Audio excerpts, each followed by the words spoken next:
My Seven Chakras, episode 86. We are the music makers, and we are the dreamers of the dreams.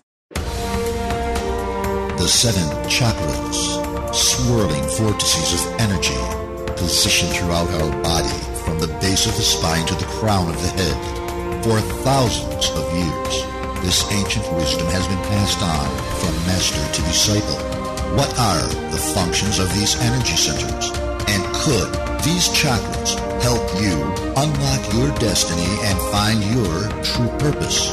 Welcome to My Seven Chakras. And now, your host, Aditya Jai Kumar.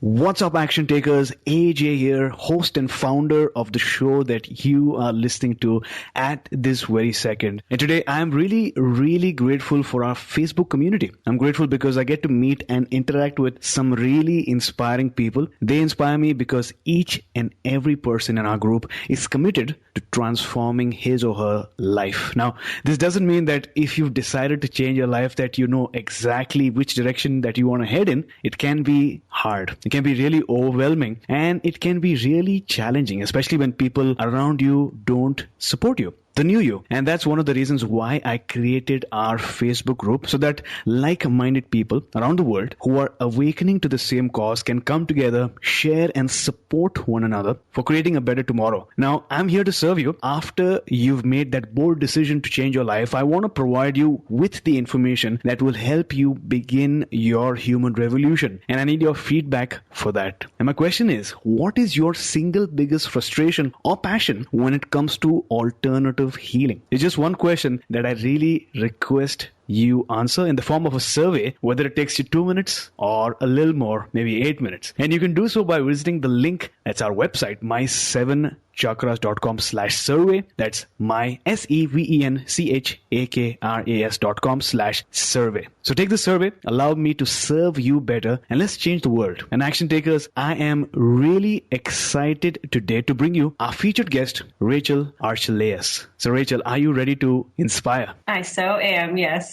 Awesome. So Rachel Archelaus is the founder of the Intuitive Art Academy, where she teaches people how to have a two-way conversation with their intuition. This modality allows people to channel their highest wisdom to solve problems outside of their heads in an easy and creative way. She's an internationally known spiritual teacher and business mentor to light workers. So Rachel, take about a minute and tell us a little bit more about you. Great. So I grew up openly psychic, meaning I could talk to my guides and my angels and my departed loved ones all my life. And I've always had that part of me alive. And so I've always, grown up knowing that there's more than just what normal people can see. And so it's made for a lot of interesting things happening in my life. And one of them is knowing how amazing our intuition is, and how if we can follow that, if we can rely on ourselves and our highest wisdom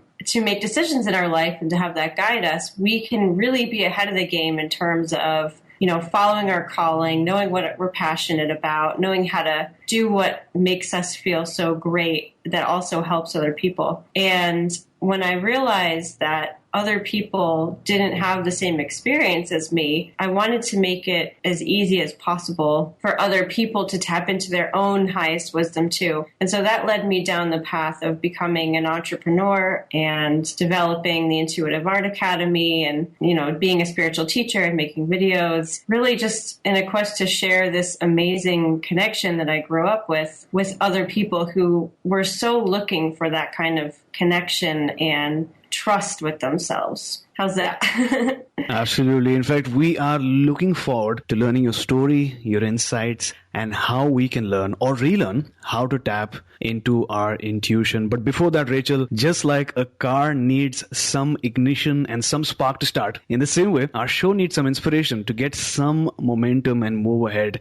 And we need your help today to provide us some inspirational ignition. So are you ready? I am, yes. So what is your favorite inspirational quote, and how do you apply this this quote in your life? All right. So this quote comes from the movie Willy Wonka and the Chocolate Factory, but it was originally written by a poet named Arthur O'Shaughnessy. And the quote is, "We are the music makers and we are the dreamers of the dreams." And I'm just so inspired by that because it means we get to take back control of our lives. We get to decide what's possible and what's not possible. And we get to really shape our lives into the vision that we want. And so I use that quote anytime I'm feeling like I'm being negative or anytime I think that what I want to do isn't possible. I just remember what the point in the movie mostly where Willy Wonka is saying that, and all my limitations seem to fall away with that. I just love that. Wonderful. So we are the music makers. We are the dreamers of those dreams. It's we. Again, it's we who are in control of our lives, and the pen that writes our destiny, that pen is held in our own very hands. Wonderful. Thanks a lot for sharing, Rachel. And with that, let's begin today's episode. So what really inspired you to write your book, Intuitive Art, Learning the Language of Your Higher Self? Well, I've always loved writing, and I've always wanted to get this modality out into the hands of everybody. And a book is a really good way to give lots of people information, right? It's low cost and it's portable. You even keep it on your smartphone now. So writing the book was definitely a no-brainer. But how I came about doing intuitive art was definitely a little bit of a random thing. Is that the story that I should tell now? Sure. Okay. So when I was 11, I was doing a little painting for my mom's birthday. It was on top of this cardboard box, this little kind of paper mache box. Mm-hmm. And it was just an abstract painting. It looked like a black cross and it had different colors of coral along the outside of it. So pinky coral, orangey coral, and then a black cross in the middle. And as I looked down at it, I realized that it meant something. This thing just popped into my head, and it said that this means that my mom is compartmentalizing her problems. And so I was like, well, that's a little weird. I don't know if I would have ever come up with that on my own. I was 11. I didn't really know what that meant. And so I went to her, ruining the surprise, and I said, Mom, is this true for you? Do you compartmentalize your problems? And she said, yeah. Apparently she had a lot going on at the time that she didn't want to burden my dad with or me and my sister with. And she was dealing with many things, trying to keep them all separate. Mm-hmm. And so since she was a little taken aback, I noticed that it resonated with her. And over the next, over 20 years, I just decided this was something I needed to investigate. And I started painting more and drawing more. And over the years, noticed a pattern that certain colors meant the same thing and that I could get information every time. And I really just developed it as a healing modality so that we could all learn to channel our own inner wisdom and get answers to our questions and get to know our insides, get to know our deep emotional conditioning, get to know our higher selves. And that's really where it all started. Wonderful. So basically you wanted to get the books, or you wanted to get the book in the hands of everybody so that whoever is reading your book, he or she can learn whenever they want to, whether they're in transit or whether they're home or whether at the library. And these days it's wonderful because you can have thousands and thousands of books on one single device. So that's wonderful. And it seems like there was a voice at the back of your mind which you listened to that told you the meaning of those drawings that might seem a bit abstract when first looked at, but then you gave meaning to those drawings and you shared it with your mother and then she agreed with you. Exactly. Yep. Wonderful. Now, before moving on, I'd like you to share two definitions, right, that might be used time and again today to provide some real clarity and context for our listeners. So what is your definition of intuition and the higher self? That's a really great question. So what I think of as the higher self is the part of us that is expanded beyond time and space. So I like to think of this as we're kind of living on a sun ray. So if you picture the sun and you imagine that that is the universe or God or source, right? It has all the information. It's all that is. It's the one. It's where our entire consciousness comes from. Mm-hmm. We are a part of that. So if you imagine that as the sun and you follow one single sun ray down to the earth, we are that sun ray and we live amongst that in different dimensions. So the part where the sun ray hits the earth is what we know of ourselves as our personality. So I'm Rachel, you're AJ, your listeners all know their first names and they know their personality self. So that would be the part of the sun that hits the earth. Mm-hmm. Then if you go up a little bit towards source more, we have a higher self.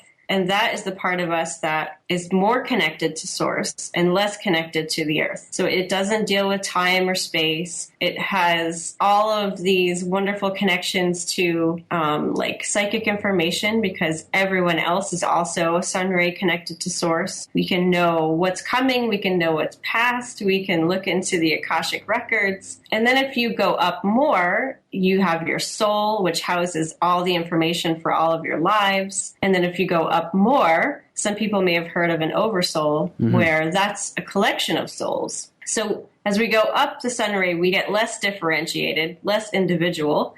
If we go down the sun ray toward the earth, we become an individual. So the higher self is just the part of us that's in charge of our greater dimensional selves, right? We've got many more abilities. And then the intuition that we feel, I believe, is just the communication from our higher self to us. So it's helping us steer and navigate and get around obstacles, because it can see through all of those obstacles. It can see what lays ahead for us and where we're going and what we want. Does that make sense? Absolutely. As you mentioned, the higher self is our self, but is something that's expanded beyond time and space. As you mentioned, the connection between us and the sun and the distance between us. And then the intuition is what is communicated by our higher self to us time and again. Is that correct? Yeah, that's how I see it. And again, it's not a linear thing, but that's just how I see it in a simplistic way. Absolutely. Now, let's talk about the process. For somebody who might want to learn how to tap into their intuition, what's the difference between a regular drawing and an intuitive drawing? I love that. So an intuitive drawing is really where we're focusing on the process. We're not drawing to make a drawing. So in intuitive art, there are 3 steps. And the first step is to have a question or an intention. So if you want to get information, then it really helps to know what you want, right? So you wouldn't go to Google and just type in like, just show me anything. It doesn't work so well. You have to really know what you want in order to get a relevant answer. So intuitive art has that first step of having a question or an intention. And you actually do the drawing part, which is step 2, with your eyes closed. You close your eyes, you make your hand your brain, and your hand will pick the right colors and it will draw whatever it wants. It's mostly scribbles. It'll change colors when it needs to, and it'll stop. And when you're done drawing, then you open your eyes and you look at your drawing. And during the process beforehand, I help you fill out what I call a color sheet, which gets you to tap into what your own personal color meanings are, so that when you're done drawing, you can decode that drawing like a map, so you know what it says. So it's very different from just sitting down and drawing. It's very intentional. Got it. So you spoke about 3 steps. 1, and like you clearly mentioned, apart from a regular drawing, over here you have a question, you have an intention, you need to know what you're looking for, and then the next step is where the person's eyes are closed. The brain really picks the color, and the color is a bit random, but obviously the intuition is working at this stage, and the person draws something, then the eyes are opened, and then they sort of decode what exactly they drew, and then you guide them as well along the process. Exactly. Wonderful. So let's talk about some of the benefits really of intuitive drawing. If you could break them down into short term, maybe immediately after the drawing, when they notice and they have that multi-sensory experience of looking at what they really created, and then the long-term benefits as well, if you could. Sure. So I'd say the first short-term benefit is clarity. When you look at your drawing and you see what colors you've picked, you'll start to form that immediate knowing of the answer. And just looking at your drawing for 60 seconds to a minute will tell you for sure what your drawing means. And, when you're asking questions that are personal and that matter to you, having that kind of immediate clarity is really powerful and it's important. And you're also knowing that that information, that wisdom is coming from the part of you that knows the right answer for you, right? It's not just a guess. And so you get to feel really supported by yourself as well. Longer term benefits, once you start doing this and following your intuition, following the wisdom of your drawings, you really build this beautiful connection to yourself and you start to develop trust. What that does is it kind of gives you a sense of ownership in your life that you can't get otherwise. When you start looking to yourself for answers, when you start relying on yourself and knowing that you're completely supported in your life and you can always tap into the part of you that knows the right answer, you really can begin to relax and start to broaden your horizons and take more risks and know that you're never going to fall, at least too hard. You may still run into obstacles, but you'll know the way out. So having that sense of relaxation and creatorship, it can change the course of your life because it can make you feel more safe. Wonderful. So I love that immediately after the drawing, the person gets a sense of clarity. And I think clarity is so important, action takers. Sometimes you might be taking a lot of action. You have many goals, but sometimes in the midst of your goal taking, you might feel a bit ambiguous. You might, have some loss in clarity, and that's fine. You might have a little haze in front of you and you're not sure what decision to take. In that case, after this drawing, within about 60 seconds, you get that powerful wisdom from your higher self.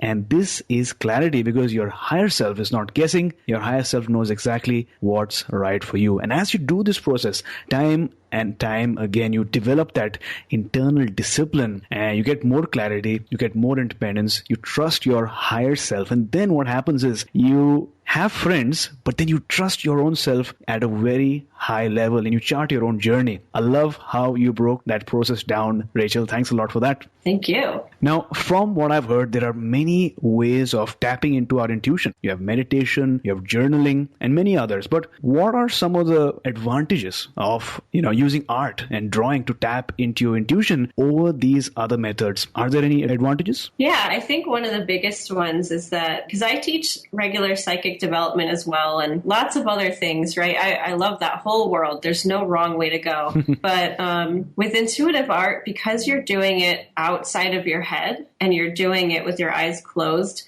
you don't have to worry about who's talking in your head, right? So if you're just relying on your bodily intuition and those feelings in your body of yes and no, sometimes you can wonder, like, is that real? Am I feeling this okay? And then if you're stressed out, it can be hard to tap into how your body's feeling. Same thing with, hearing things in your head and hearing your intuition or hearing your guides. We can often wonder, am I hearing myself? Am I making it up? So we don't have that really strong trust, especially if it's a really big issue for us.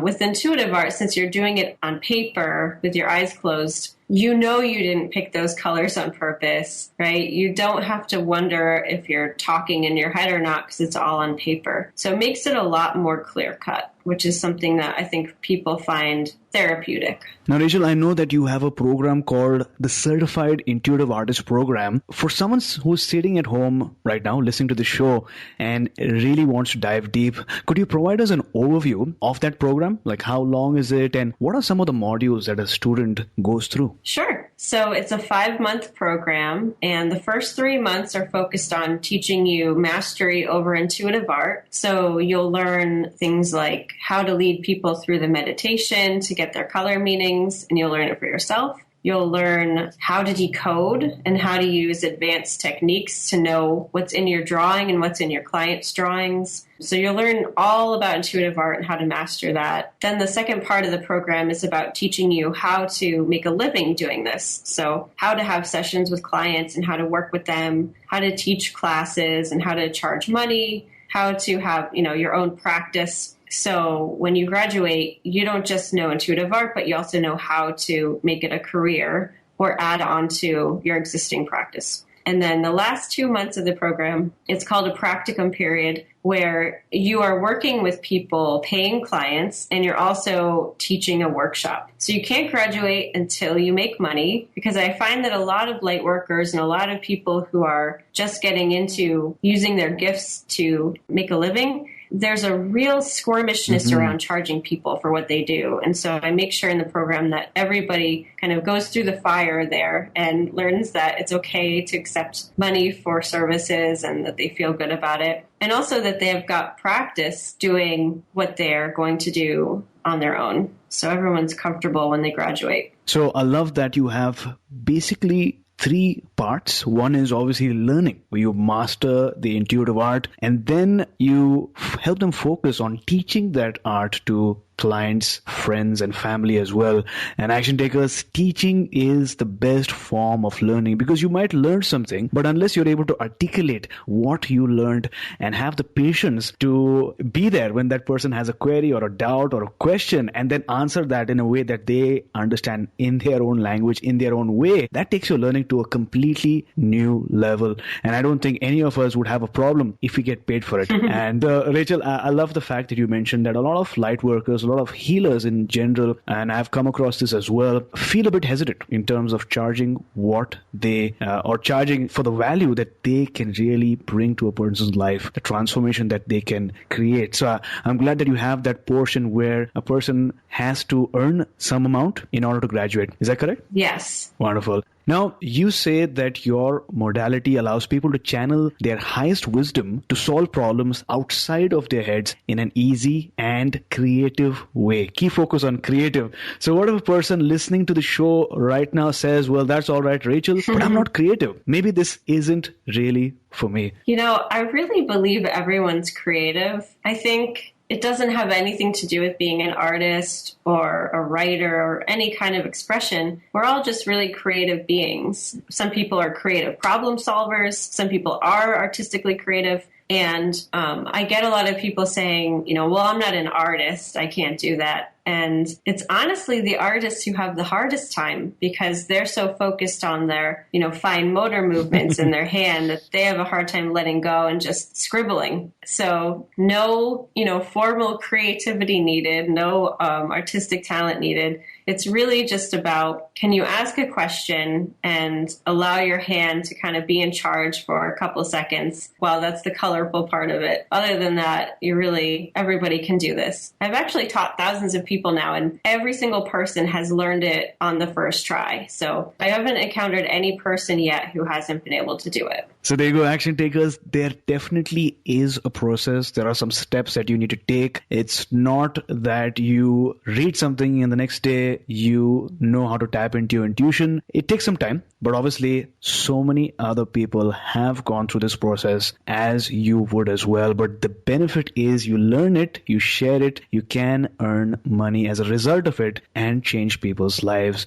And what comes to my mind right now is that you don't have to be great to start, but you have to start in order to be great. So especially if you want to learn intuition, we're going to tell you exactly what you need to do in order to begin your journey. Now, Rachel, you've shared some really incredible advice for learning how to tap into our intuition, really gain that wisdom and find our purpose. But for somebody starting out who wants to build some momentum by taking action today itself, who really wants to enhance the quality of his or her health, right? Whether it's mentally, physically, or spiritually, is there a health step that you could share with our audience? Yeah. So one of my favorite things regarding health is to, you know, follow your body's wisdom. You know, everyone has their own sensitivities and allergies, and I don't think there's only one right thing for everybody. So what I like to focus on is the feeling in my heart area. Like, I notice that it can either be open or it can be closed. And if you just feel around in your heart area and you think about something happy, like if you think about a good vacation or the most delicious mango you've ever eaten, you'll notice that in your heart area, it starts to feel open. And then if you think about something you wouldn't want to happen again or something that didn't taste good, your heart area will start to close, kind of like a flower closes at night, right? It's not dramatic, but you'll notice the shift. I like to run things by my heart, right? So if I'm thinking about a certain kind of food, I'll notice is it open or closed? If I'm thinking about a certain exercise or about sitting in my chair for the next 8 hours, I'll notice if it's open or closed. And I try to run as many health choices as I can by my body because my body knows what it wants. It knows what it needs. So I think if you can remember to do that at least a couple times a day, you'll be so far ahead of the game when it comes to really focusing and relying on your intuition more. Well, thanks a lot for that powerful tip, Rachel. I'm definitely going to add that into our show notes. Now, difficulties strengthen the mind as labor does the body, which is a really wise quote shared thousands of years back by philosopher Seneca. Think about it, action takers. A lot of you go to the gym, pay a monthly fee in order to increase your tolerance to higher levels of resistance every single day.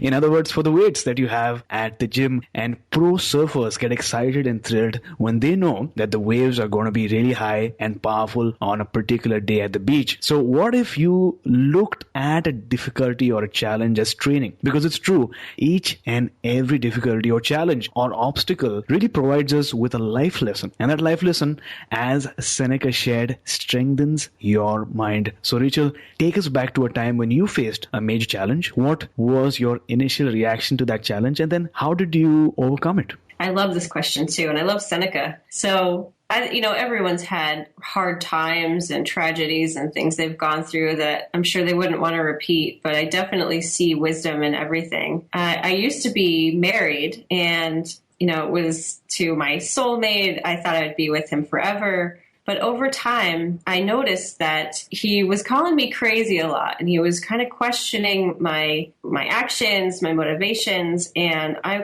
it happened so slowly that I got really confused. And I started questioning myself, and I didn't know what was right for me or what was wrong for me anymore. I really lost my own internal trust, and I lost my inner connection to my higher self, because he was questioning me all the time, and I turned out to question me because of that. And it got so bad to the point where I just really was kind of broken. I didn't know what to do. I didn't really have a personality, and we were living back with my father. So it was kind of like rock bottom. I started to ask my friends for advice, but, it doesn't really work when you lose your own internal guidance. Asking other people for help doesn't really make you feel better. It just makes you more confused. So that went on for a couple years, and I just didn't know what to do. I was crying a lot. I didn't really have a sense of purpose or anything. And so after that happened, I realized I had this turning point, like, gosh, I really need to fix things, because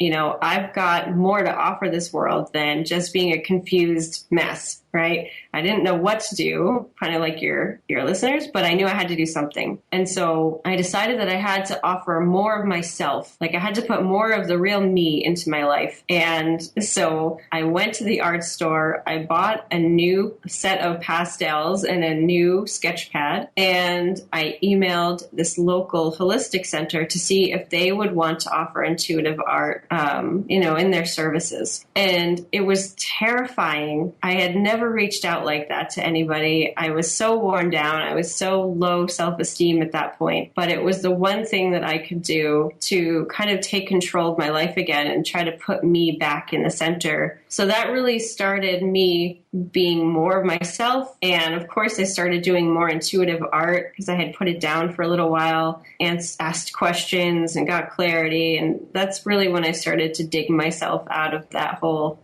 And yeah, that was like my turning point. And what I learned from that, obviously, is when you lose connection to yourself, there's nothing that can put it back except for you, right? We have to reconnect back into ourself in our own way. Not everyone's going to use intuitive art, but you can use meditation, or you can use anything. There's so many ways. And I'll never forget that, because it was my lowest point, and it also turned out to be the biggest blessing, because it really started my career in teaching others intuitive art. Mm-hmm. So looking back now, maybe in just one sentence, what is it one major life lesson that you'd like to share with our listeners? Yeah, the biggest life lesson from that is that we each have our own answers. we're never going to be in a predicament that we can't get ourselves out of. So find your own answers and really tap into the part of you that has them waiting for you. Well, thanks a lot for sharing your powerful story with us, because your story reminds us that our higher self is the only one that can tell us what is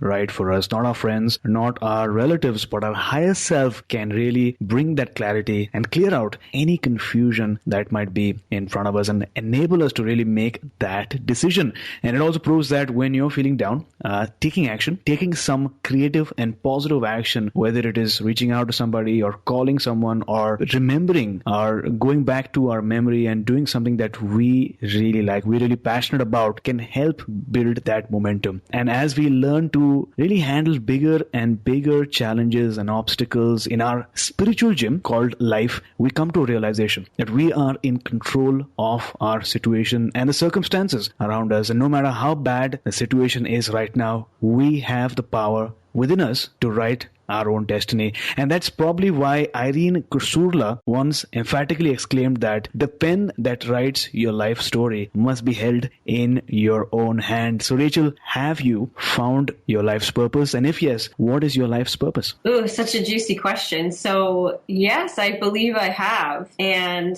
I'm one of those people who believes that our purpose is really just to do what we feel called to do in any moment. So I don't think it's my job title right now. I don't think that it's only one thing. I think my purpose is to be as authentic as I can. And in the moment, it happens to also be teaching people intuitive art and growing that exposure out into the world to help other people. But that may change in a decade or, even in 5 years. So it's really just to be authentic and follow my highest calling in every moment. So in retrospect, was there ever a eureka or a magical moment beyond which you were pretty confident and pretty certain that your life was about to change? Oh my God, I have them all the time. Yeah, I think it happens at least twice a year where I will come up with some idea and I'll be so excited about it and it'll really change the way I see the world and what I'm doing. And then I do that with excitement and then there's always another one. So I find that I like to let my excitement lead the way. And when you do that, lots more excitement comes. I was having one of those moments just a couple of days back where I got an idea and I was feeling a lot of energy. I didn't know what to do with that energy. And then I was confused. Is it because of the idea or is it because of the fact that I had just started taking ashwagandha pills, which, by the way, helps reduce stress and boost energy. Have you heard of that? I take ashwagandha sometimes. I do. Oh, wonderful. Mm-hmm. Awesome.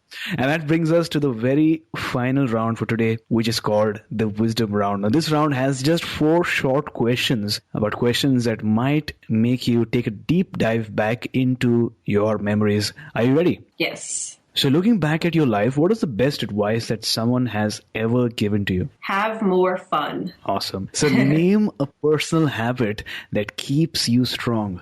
Gardening. So Rachel, do you have a morning ritual? I have one. It's not very exciting, but I do. We'd like to listen to it. Okay. So I wake up and before I get out of bed, I always connect with my body and I make sure that I'm feeling high energy in all of my chakras. So I'll go through each chakra and just feel an appropriate feeling for that, like confidence for my solar plexus, joy for my sacral center, etc. And just so I feel like I turned on for the day. And then I'll make an intention for the day and, just make sure it's something uplifting and positive, make sure that I've got a good outlook for the day. And then I'll get up, I'll drink lots of water with lemon essential oil. I'll make some oolong tea. Then I normally go to my office and I'll watch something funny because I love waking up with comedy. Then I'll meditate and then I settle down and make my to-do list for the day. And that's pretty much it. Wonderful. Now, name a book that you'd like to recommend for our listeners. It's a children's book, but it's called A Wrinkle in Time. Awesome. We'll link that up in the show notes. So action takers, do visit sevenchakras.com, my7chakras.com /86 to catch the show notes. Once again, the link is my7chakras.com/86. So Rachel, it was great having you on our show today. Right before we end today's session, tell us one thing that you're really grateful for and tell us the best way we can learn about you online. I am so grateful for friendships. Every year that gets more and more important and more apparent that that's really what makes life go around. So I'm so grateful for that. And where you can find me, you can go to intuitiveart.com. You can take a free intuitive art class there. You can learn about the certification and you can check out the videos that I've got up there. So intuitiveart.com. Wonderful. So action takers, I'm sure you enjoyed today's amazing session about intuition, about your higher self, and about how you can learn or relearn how to tap into your intuition and really enjoy your life to a completely new level. And the question really is, we spoke about friendship and it's great to have friends around you. But the real question is, are you friends with yourself? Are you friends with your higher self? And if yes, then all you have to do is go to this link, intuitiveartacademy.com. And there are so many new insights, so much wisdom that you can get exposed to, because as I always try to squeeze in as much as information as possible within this time frame, but it's impossible, right? This is just the tip of the iceberg, but there's a lot more that is in front of you. And you, at this point, you just need to pick up the breadcrumbs that life is putting in front of you. Once again, the link is Intuitive Art Academy, and I'm going to have that in our show notes as well. So you can just click and learn more and take action and begin your human revolution. So Rachel, thank you so much for coming on our show, talking to us about the power of intuitive art and taking us one more step closer to a human revolution. Thank you so much. It was my pleasure. You are listening to My 7 Chakras. Go to mysevenchakras.com. Download your free gift, get inspired, and take action. Transform your life today.